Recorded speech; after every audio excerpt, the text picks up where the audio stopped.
Hello मित्रों, नमस्कार। मैं रीना एक बार पुनः स्वागत कर रही हूँ आपका अपने चैनल साहित्य गंगा पर। आज टीजीटी, जीआईसी और जीडीसी को ध्यान में रख करके ये वीडियो आपके समक्ष में लेकर के उपस्थित हुई हूँ। आज हम रीतिकाल के महत्वपूर्ण हिस्ट्री क्वेश्चंस देखने वाले हैं और आप यह वीडियो अंत तक ज़रूर देखें। अंत में मुझे कमेंट करके ज़रूर बताएंगे कि आपके इसमें से कितने क्वेश्चंस सही हुए। तो आइए शुरू करते हैं। आज का जो टॉपिक है वो आपका रीतिकाल है और वीडियो पसंद आए तो प्लीज़ लाइक शेयर करना ना भूलें। चलिए आइए देखते हैं पहला प्रश्न क्या पूछा जा रहा है। पहले प्रश्न में पूछा गया है, आचार्य रामचंद्र शुक्ल के अनुसार रीतिकाल का समय है। तो रीतिकाल का समय सीमा आचार्य रामचंद्र शुक्ल ने क्या माना है? तो आंसर बनेगा आपका ए, संवत 1700 से लेकर के 1719 तक। मैं चारों ऑप्शन बिल्कुल नहीं पढ़ूंगी, समय मैं खराब करना बिल्कुल नहीं चाहती आप लोगों का। नेक्स्ट क्वेश्चन देखिए, क्वेश्चन नंबर 2 में पूछा गया है, रीतिकाल को श्रृंगार काल किसने कहा है? तो सही जवाब हो जाएगा आपका answer number B, Vishwanath Prasad Mishra ने रीतिकाल को श्रृंगार काल कहा है। नेक्स्ट क्वेश्चन देखिए, थर्ड नंबर क्वेश्चन में पूछा गया है, मिश्र बंधुओं ने रीतिकाल को क्या नाम दिया है? तो मिश्र बंधुओं ने रीतिकाल को क्या नाम दिया है? वो है आपके अलंकृत काल।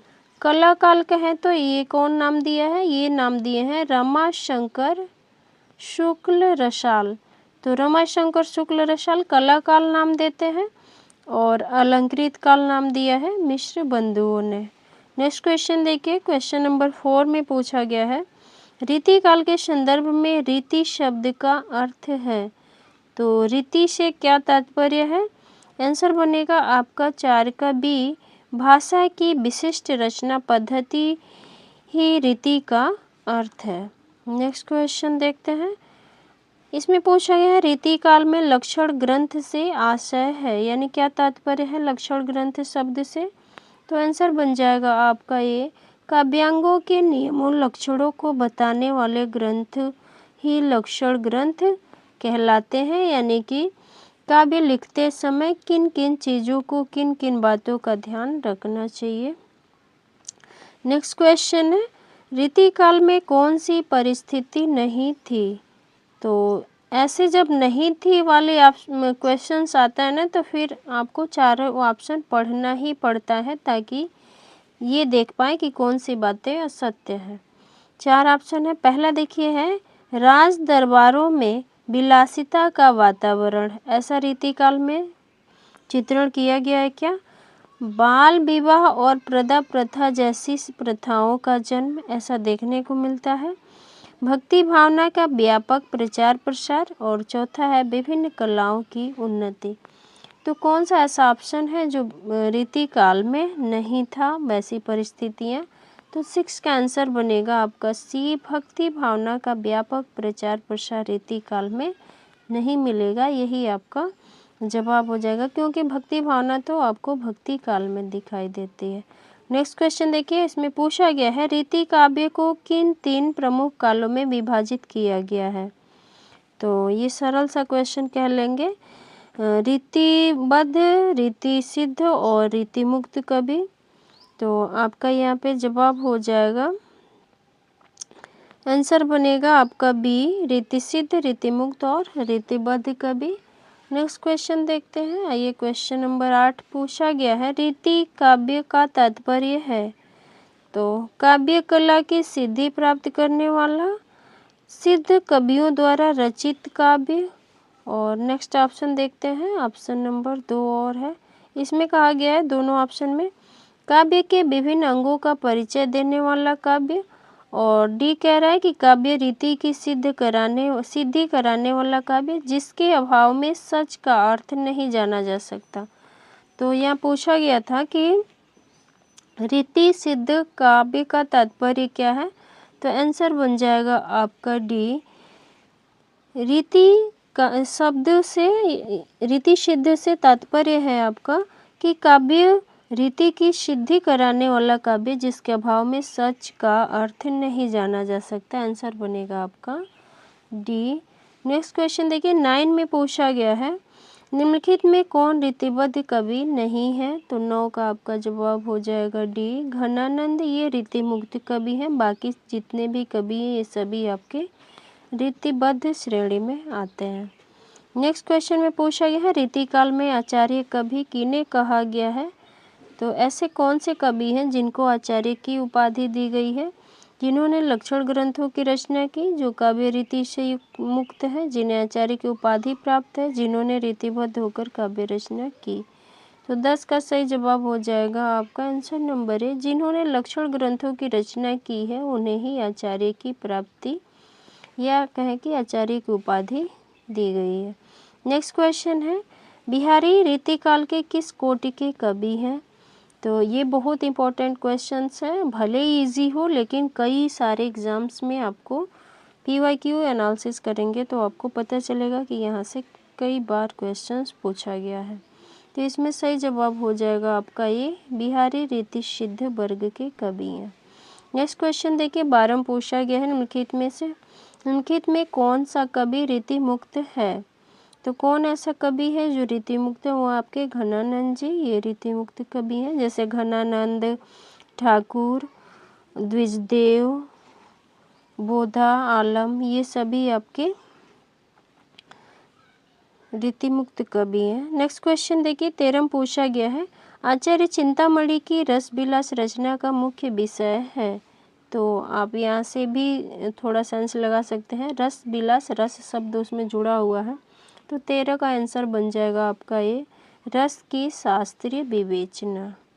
नेक्स्ट क्वेश्चन देखिए 14 पूछा गया है निम्नलिखित में से कौन रीति मुक्त कवि नहीं है, तो अभी हमने ऊपर बता दिया है कि आलम, घनानंद, बोधा ये सभी आपके रीति मुक्त कवि होते हैं। तो बिहारी आपके रीति सिद्ध कवि हैं, ये ऊपर देख भी चुके हम लोग। नेक्स्ट क्वेश्चन है 15 नंबर के क्वेश्चन में पूछा गया है रीति काल के किस कवि को कठिन काव्य का प्रेत कहा गया है, तो कठिन काव्य का प्रेत ये किसको दी गई है, इस नाम से संबोधित किया गया है, ये है आपके केशव दास। आंसर बन जाएगा 15 का सी। नेक्स्ट क्वेश्चन देखते हैं आप आइए क्वेश्चन नंबर 16 पे पूछा गया है बिहारी किस राजा के आश्रित कवि थे, तो आंसर बनेगा आपका डी महाराज जय सिंह के यह आश्रय में रहा करते थे। इनके आश्रित राजा कौन थे, जय सिंह। नेक्स्ट क्वेश्चन देखिए 17 में पूछा गया है निम्नलिखित में कौन रसलीन उपनाम से रीति काल का प्रसिद्ध कवि था, तो अभी एक चीज़ मैं बता दूं आपको कि यहाँ पे जो बिहारी किस राजा के आश्रित में थे, तो महाराज जी के, और सबसे पहले अगर किसी ने महाराज जय सिंह को अपने कर्मों के प्रति अपने धर्मों के प्रति उनमें एक तरह से कहें तो चेतना जगाई, वो बिहारी जी ने, क्योंकि बिहारी जब उनके यहाँ गए तो देखे कि ये जय सिंह जो है वो काफ़ी मतलब अपनी पत्नी के साथ लीन रहते थे, व्यस्त रहते थे, बाकी राजकाज पे कोई ध्यान नहीं देते थे। तो इन्होंने एक दोहा लिख करके भिजवाया कि अमी हलाहल इन्होंने अभी वो पंक्ति पूछी गई थी आपके पीजीटी वाले में, अभी आगे वो दोहा ध्यान आता है तो मैं आपको बताती हूँ, मुझे अभी थोड़ा सा उतर रहा है दिमाग से। चलिए 17 नंबर के क्वेश्चन में देखते हैं निम्नलिखित में कौन रसलीन उपनाम से रीतिकाल का प्रसिद्ध कवि था, तो रसलीन नाम किनका था उपनाम, ये सैयद गुलाम नबी का रसलीन नाम भी था। आंसर आपका ये बन जाएगा। नेक्स्ट क्वेश्चन देखते हैं क्वेश्चन नंबर 18 में क्या पूछा गया है। क्वेश्चन नंबर 18 कह रहा है रीतिकाल के किस कवि के दोहों में गागर में सागर भरा हुआ है, तो ऐसा कौन सा कवि है, वो आपके बिहारी जी हैं। Answer number B. 19 नंबर के क्वेश्चन में पूछा गया है रीतिकाल में काव्य रचना का मुख्य प्रयोजन था, तो रीतिकाल में काव्य रचना का मुख्य प्रयोजन से तात्पर्य उद्देश्य था, तो काव्य को कला के रूप में प्रतिष्ठित करना, जनता का मनोरंजन कराना, पांडित्य और ज्ञान का प्रदर्शन करना, लोक मंगल की साधना करना। तो सही जवाब 19 का आपका जो बन जाएगा वो होगा ये काव्य में काव्य को कला के रूप में प्रतिष्ठित करना। नेक्स्ट क्वेश्चन देखिए, पूछा गया है लोग है लागी कवित बनावत, मोहि तो मेरे कवित बनावत। उक्त रीति काल के किस कवि की है? यह पंक्तियां रीति काल के किस कवि की है? तो यह है आपके घनानंद जी। इनका कहना है कि लोग है लागित कवित बनावत, यानी लोगों ने तो कविता बनाने में लगे हैं। दूसरी पंक्ति मोहि तो मेरे कवित बनावत, लेकिन मुझे तो मेरी कविता ने ही बना दी। नेक्स्ट क्वेश्चन है रीति काल में वीर रस में रचना करने वाले प्रमुख कवि थे। तो वीर रस के लिए रीति काल में जो प्रसिद्ध है वो आपके भूषण जी हैं। आंसर बन जाएगा बी। नेक्स्ट क्वेश्चन देखिए 22 में पूछा गया है भूषण ने अपने काव्य में किस राजा के शौर्य और पराक्रम का अतिशयोक्तिपूर्ण वर्णन किया है? तो आंसर बन जाएगा आपका डी, यानी कि महाराज छत्रपति शिवाजी और राजा छत्रसाल दोनों के शौर्य का इन्होंने वर्णन किया है। तो आंसर बन जाएगा डी में, ए और बी दोनों दिया हुआ है। नेक्स्ट क्वेश्चन है 23 में पूछा गया रीतिकाल में लिखे गए महाकाव्य का नाम है। तो रीतिकाल में कौन सा महाकाव्य लिखा गया है? वो है आपका 23 का सही जवाब हो जाएगा डी, रामचंद्रिका। नेक्स्ट क्वेश्चन 24 में पूछा गया है रीतिकाल में गिरधर कवि राय प्रमुखता किस लिए लोकप्रिय है? तो गिरधर कवि मुख्य रूप से क्यों प्रसिद्ध है? 24 का सही जवाब बनेगा आपका बी, नीतिपरक काव्य रचना के लिए गिरधर कवि राय प्रसिद्ध हुए, लोकप्रिय हुए। 25 नंबर के क्वेश्चन में पूछा गया अतिशुद्धो स्नेह कुमारग है काव्योक्ति रीतिकाल के किस कवि की है? तो ये बताने वाले कौन है कि अतिशुद्धो स्नेह कुमारग है, यानी कि स्नेह का मार्ग कैसा है? अति शुद्धो यानी बहुत ही सीधा और सरल है, ऐसा कहने वाले हैं घनानंद। आंसर बन जाएगा 25 का आपका सी। नेक्स्ट क्वेश्चन देखते हैं। नेक्स्ट क्वेश्चन में क्या पूछा गया है, इसको मैच करना है। निम्नलिखित सूचियों को सुमेलित कीजिए। तो रामचंद्रिका ये किनकी रचना है? जानते हैं आप, केशव की है। भाषा भूषण ये किसकी है? तो जसवंत सिंह की हो जाएगी यहाँ पे। भवानी विलास ये रचना आपका देव का है। और जगत विनोद ये आपका पद्माकर का है। तो 1 का 3, 2 का 4, आइए ऑप्शन में देख लेते हैं। 1 का 3, 2 का 5 होगा ना। 2 भाषा भूषण जसवंत सिंह का है, 2 का 5, तो 3 और 5 ऑप्शन 1 में दिया हुआ है। आंसर आपका बन जाएगा 1। नेक्स्ट क्वेश्चन देखते हैं यहाँ पे 26 के बाद से आइए देखते हैं क्वेश्चन नंबर 27 में पूछा गया है रीतिकाल की काव्य प्रवृत्तियों के संदर्भ में कौन सा कथन असत्य है? थोड़ा सा धुंधला है पीडीएफ, कोई बात नहीं, आप आवाज़ को ध्यान से सुनिए। पूछ रहा है रीतिकाल की काव्य प्रवृत्तियों के संदर्भ में कौन सा कथन असत्य है? तो देखिए इसमें जब इस टाइप से क्वेश्चन आते हैं तो चारों ऑप्शन पढ़ना अनिवार्य हो जाता है। इसमें ब्रज भाषा का अपूर्व परिष्कार हुआ है। संस्कृत के बाद पहली बार काव्य शास्त्रीय विवेचन की परंपरा विकसित हुई। श्रृंगार वर्णन की प्रमुखता रही। भक्ति का सूक्ष्म विवेचन हुआ है। तो 27 का जो सही जवाब बनेगा वो बनेगा आपका डी, यानी कि भक्ति का सूक्ष्म विवेचन रीतिकाल में। भक्ति से कोई मतलब ही नहीं था रीतिकाल में। नेक्स्ट क्वेश्चन देखिए आंसर नंबर 28 में पूछा गया है भूषण का वास्तविक नाम था। तो भूषण का वास्तविक नाम क्या था? आंसर बनेगा आपका ये घनश्याम। ये पीजीटी या टीजीटी में पूछा गया क्वेश्चन है, आप इसे इम्पोर्टेंट, वेरी इंपॉर्टेंट मार्क कर लेंगे। नेक्स्ट क्वेश्चन देखिए 29 में पूछा गया है निम्नलिखित में से किस रचना से भूषण आचार्य कवि के रूप में प्रसिद्ध हुए? तो ऐसी कौन सी रचना थी जिसके वजह से भूषण को आचार्य की उपाधि मिल गई या आचार्य के रूप में जाने लगे? 29 का सही जवाब हो जाएगा आपका B, Shivraj Bhushan. Next question है पूछा गया 30 नंबर में सतसैया के दोहरे ज्यों नावक के तीर देखन में छोटे लगे घाव करे गंभीर, यह प्रसिद्ध उक्ति किस कवि के संदर्भ में है? तो ये जो उक्ति है ये बिहारी के संदर्भ में कहा जाता है। आंसर नंबर आपका सी हो जाएगा। नेक्स्ट क्वेश्चन देखते हैं आइए 31 में पूछा गया है बिहारी के काव्य की वह कौन सी विशेषता है जिनके कारण उन्हें गागर में सागर भरने वाला कवि कहा गया है? तो वो बनेगा आपका आंसर नंबर डी हो जाएगा। कल्पना की समाज शक्ति भी है, भाषा की समाज शक्ति भी है और उक्ति वैचित्र्य भी है। 31 का आंसर आपका डी हो जाएगा। नेक्स्ट क्वेश्चन देखिए, 32 में पूछा गया केशव की रामचंद्रिका की वह कौन सी विशिष्ट उपलब्धि है जो किसी अन्य रामकथा काव्य में दुर्लभ है। तो ऐसी कौन सी इसमें विशेषता है जो अन्य रामकथा में दुर्लभ है। तो 32 का जो जवाब बनेगा वो बनेगा बी, संवाद योजना इसकी विशिष्ट पहचान है। नेक्स्ट क्वेश्चन देखिए, 33 में पूछा गया है भूषण बिनु न बिराजहि कविता बनिता मीत उक्ति का मूल तात्पर्य है। तो इसमें उसका क्या अर्थ हुआ। तो अलंकारों के बिना नारी की शोभा नहीं होती, कविता नारी और मित्र के लिए अलंकार आवश्यक है, अलंकारों के बिना काव्य की शोभा नहीं होती और कविता और नारी के लिए अलंकार आवश्यक नहीं है। तो 33 का जो जवाब बन जाएगा वो है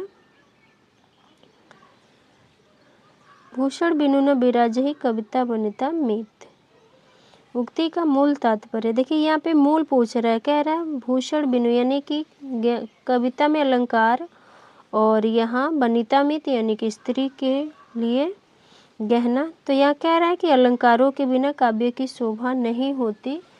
33 का सही जवाब आपका सी हो जाएगा। ये काव्य की परिभाषा है आचार्य केशवदास का। नेक्स्ट क्वेश्चन देखिए, केशव को कठिन काव्य का प्रेत इसलिए कहा गया है, क्यों कहा गया है। ऑप्शन पढ़िए। उनमें रागात्मक वृत्ति का अभाव है, उनमें पांडित्य और चमत्कार प्रदर्शन की प्रवृत्ति प्रधान है, उनकी कल्पनाएं अत्यंत क्लिष्ट और दुरूह है, उपयुक्त सभी। तो इसमें सही जवाब 34 का आपका आंसर बन जाएगा डी, सभी बातें उनको कठिन काव्य की प्रेत बनाने के लिए लागू होती हैं। नेक्स्ट क्वेश्चन है केशवदास को भाषा का मिल्टन कहना चाहिए, ऐसा किसका विचार है। तो 35 का जो जवाब बनेगा आपका बी, मिश्र बंधुओं का ऐसा विचार है। ये नया क्वेश्चन है, आप इसे नोट कर लेंगे कि केशव को भाषा का मिल्टन कहना चाहिए। नेक्स्ट क्वेश्चन 35 के बाद से देखते हैं। नेक्स्ट क्वेश्चन 36 पे आइए देखते हैं। पूछा गया है केशव के संवाद कौशल के संदर्भ में कौन सा कथन असत्य है। तो 4 ऑप्शन है, व्यंग वक्रोक्ति से पूर्ण, पात्रों के चरित्र चित्रण में सहायक, नाटकीयता में पूर्ण, इनमें से कोई नहीं। तो पूछा है कौन सा असत्य है। 36 का सही जवाब बनेगा आपका डी, इनमें से कोई ऐसी बातें नहीं है जो उनके संवाद कौशल के बारे में गलत है, यानी कि सभी बातें उनमें देखने को मिलती हैं। नेक्स्ट क्वेश्चन है 37 में पूछा गया भूषण बिनु न बिराजहि कविता बनिता मीत, कविता में अलंकारों के महत्व को व्यक्त करने वाली यह उक्ति किस रीतिकालीन कवि की है। अभी मैं ऊपर बताई हूँ जहाँ ये पंक्ति में पूछा गया था कि क्यों प्रयुक्त होता है। तो 37 का सही जवाब हो जाएगा बी, यह पंक्ति किसकी है, केशवदास की है। नेक्स्ट क्वेश्चन देखिए 38 में पूछा गया है निम्नलिखित में भूषण की कौन सी रचना नहीं है। तो शिवा बाबनी, शिवराज भूषण, छत्रसाल दशक, ये तीनों रचनाएं भूषण की हैं, जबकि बुंदेला प्रशस्त भूषण की नहीं है। आंसर हो जाएगा आपका ए। 39 नंबर के क्वेश्चन में पूछा गया रीतिकाल के संदर्भ में कौन सा कथन असत्य है। तो सही जवाब हो जाएगा,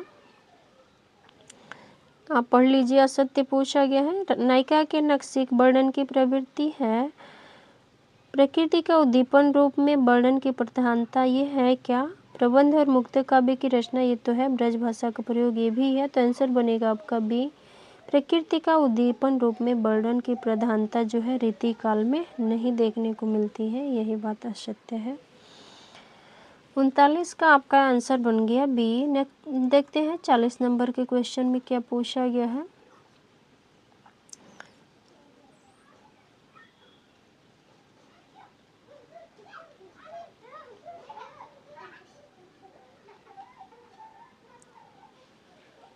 चालीस नंबर के क्वेश्चन में पूछा गया है इनके दोहे क्या हैं, रस की छोटी छोटी पिचकारियां हैं। आचार्य रामचंद्र शुक्ल का यह कथन किस कवि के संदर्भ में है। तो ये बातें शुक्ल जी ने किसके लिए कही है। तो आंसर बन जाएगा आपका डी, बिहारी के संदर्भ में। 40 का सही जवाब हो गया डी। नेक्स्ट क्वेश्चन देखिए 41 में पूछा गया रीतिकाल का कौन सा कवि वीर रस की काव्य रचना के लिए प्रसिद्ध है? तो अभी ऊपर ये क्वेश्चन पूछा गया था, आंसर बन जाएगा आपका बी, भूषण जी हैं। नेक्स्ट क्वेश्चन, केशव दास का जन्म स्थान है? तो आंसर बनेगा 42 का आपका सी, ओरछान। नेक्स्ट क्वेश्चन है, नहीं पराग नहीं मधुर मधु नहीं बिकासी ही काल, अली कली ही सौबिंधियो आगे कौन हवाल। देखिए यही दोहा मैं वहाँ पे याद कर रही थी कि बिहारी ने जब जयसिंह के यहाँ उनके आश्रम में पहुँचे तो उन्होंने देखा कि राजा जो जयसिंह हैं वो काफ़ी अपनी नई नवेली दुल्हन में व्यस्त थे, तो फिर उनको यह दोहा लिख करके भिजवाया जिसके माध्यम से बिहारी का ध्यान राजकाज के प्रति आकृष्ट किया। तो यही मैं वहाँ पे मिस कर रही थी। ये यहाँ सही जवाब हो जाएगा आपका, ये बिहारी हो जाएंगे, आंसर ये हो जाएगा। नेक्स्ट क्वेश्चन देखिए, 44 नंबर के क्वेश्चन पूछा गया, भूषण की वीररस की रचनाएं किस रूप में आदिकालीन वीरगाथा काव्य से भिन्न है? तो 44 नंबर के क्वेश्चन में सही जवाब बन जाएगा आपका, कौन सी ऐसी रचनाएं हैं जो आदिकालीन वीरगाथा काव्य से भिन्न है? तो राष्ट्रीयता का समावेश, ब्रजभाषा का प्रयोग, मुक्त काव्य रचना, ये सभी। तो सही जवाब हो जाएगा ये सभी चीज़ें भूषण की वीररस से और आदिकालीन की वीरगाथा जो है इन दोनों में इन सभी बातों को लेकर के भिन्नता है। नेक्स्ट क्वेश्चन देखिए, 45 नंबर के क्वेश्चन में पूछा गया, घनानंद की प्रेमिका का क्या नाम था जिसको लक्ष्य करके उन्होंने अनिर्वचनीय प्रेम व्यंजना की है? तो घनानंद की प्रेमिका का नाम क्या था आप बताएंगे? ये था सुजान, आंसर बन जाएगा आपका ए। नेक्स्ट क्वेश्चन देखते हैं, वैसे रीतिमुक्त जितने भी कवि हैं सबकी प्रेमिकाएं थीं और सबके नाम भी थे। तो अगर आप घनानंद के बाद जो दूसरे कवि की प्रेमिका है जैसे बोधा हो गए तो उनकी प्रेमिका का नाम आप मुझे कमेंट करके बताएंगे। नेक्स्ट क्वेश्चन देखिए, इसमें पूछा गया है 46 नंबर के क्वेश्चन में, आइए देख लेते हैं। 46 नंबर का क्वेश्चन कह रहा है, ग्वालियर में जन्म स्थान किस रीतिकालीन कवि का है? तो ये हो जाएगा आपका बिहारी, आंसर बन जाएगा बी 46 का। नेक्स्ट क्वेश्चन है 47 नंबर में पूछा गया है, रीतिकाल का वह कौन कवि है जो केवल अपनी कृष्ण 47 नंबर का क्वेश्चन है ना, आइए देख लेते हैं। 47 नंबर के क्वेश्चन में पूछा गया है, रीतिकाल का वह कौन कवि है जो केवल अपनी कृष्ण भक्ति काव्य रचना के कारण प्रसिद्ध हुआ है? तो वो कौन है? रसखान जी हो जाएंगे, आंसर बनेगा आपका सी। नेक्स्ट क्वेश्चन देखिए, किस रीतिकालीन कवि को जयपुर के महाराज जयसिंह प्रत्येक दोहे को रचना पर एक असरफी इनाम में देते थे? तो जयसिंह किसको दिया करते थे? तो वो देते थे 48 का आंसर बन जाएगा आपका डी, बिहारी को प्रत्येक दोहों पे एक असरफी दिया करते थे। ये बात आप याद रख लेंगे। रसनिधि कवि का वास्तविक नाम क्या था? तो रसनिधि का वास्तविक नाम 49 का सही जवाब हो जाएगा ए, पृथ्वी सिंह था। नेक्स्ट क्वेश्चन देखिए, 50 में पूछा गया है, रावरे रूप की रीति अनूप नयो नयो लागत ज्यों ज्यों निहारिये, यह पंक्ति किस कवि की है? तो ये पंक्ति घनानंद की है।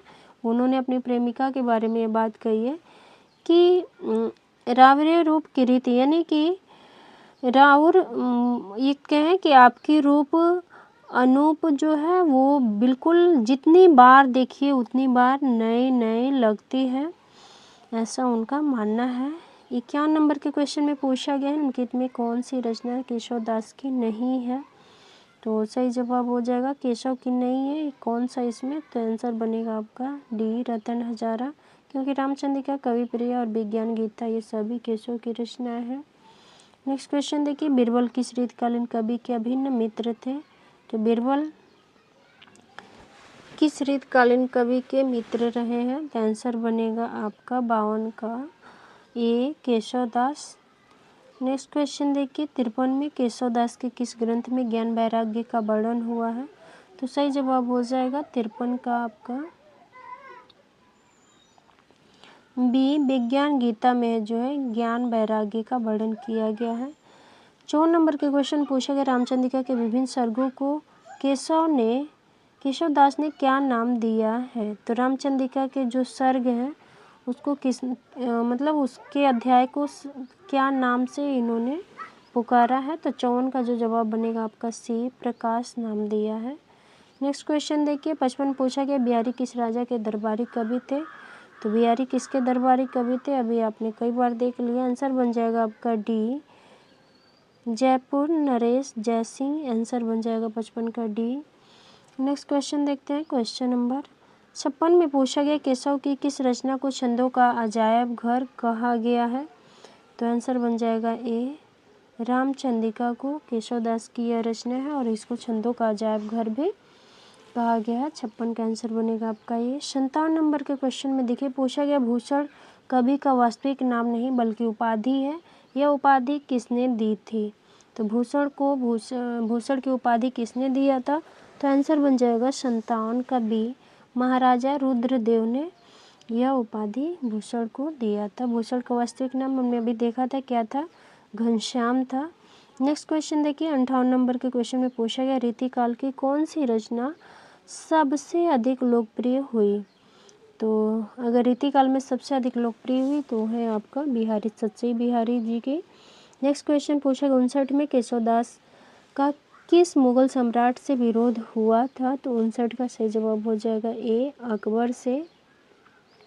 और आज के वीडियो का लास्ट क्वेश्चन पूछा गया है अलंकार भ्रम भंजन किसकी कृति है। तो 60 का सही जवाब हो जाएगा ए, ग्वाल कवि की है।